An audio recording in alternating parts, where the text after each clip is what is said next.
Hello, I'm Yasmin Selena Butt, and I wanted to share some photographs that I took on my recent visit to the Charles Dickens Museum on Doughty Street in London.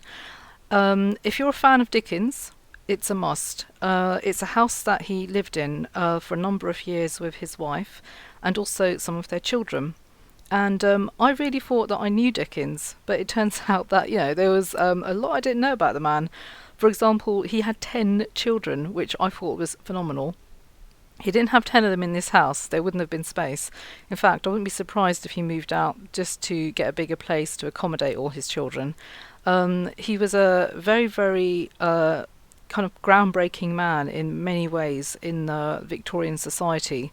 He was an author who really spoke up and rallied against poverty in London, and it's reflected in his books. I mean, if you look at, if you read Oliver Twist, for example, which was actually written in this house, I believe, if memory serves, from the visit, he was trying to highlight the fact that, children and orphans and Victorian certain, working classes really, really suffered. And he highlighted this in his fiction. The house was really, really interesting and featured quite a lot of his personal possessions, including things like a copy of his will and a image of him after he'd passed away. And also, you got a chance to actually see this stage, like a pulpit almost, where he performed oral recitations of his work from. So he was actually quite keen on inviting people into his home and allowing them to watch him act out scenes from his stories. And a lot of his novels were actually also published in part work. There was also a section which was in the basement where you got to see where his servants prepared meals and, where they got their grocery order in, sorry. And I always find the kind of behind the scenes images and artifacts of what the reality was like for the entire household quite interesting.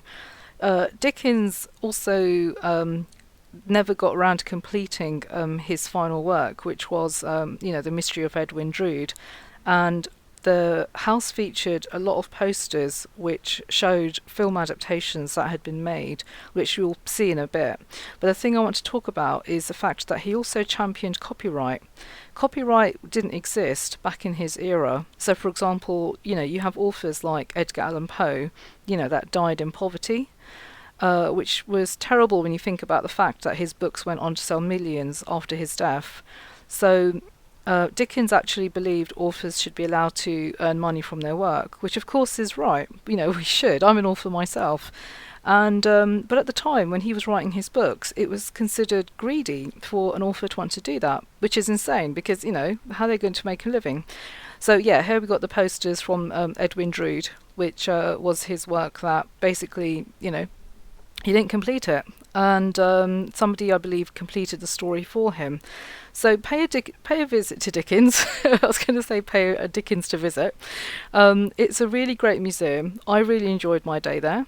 There I am, standing outside, and I hope you enjoy it as much as I did.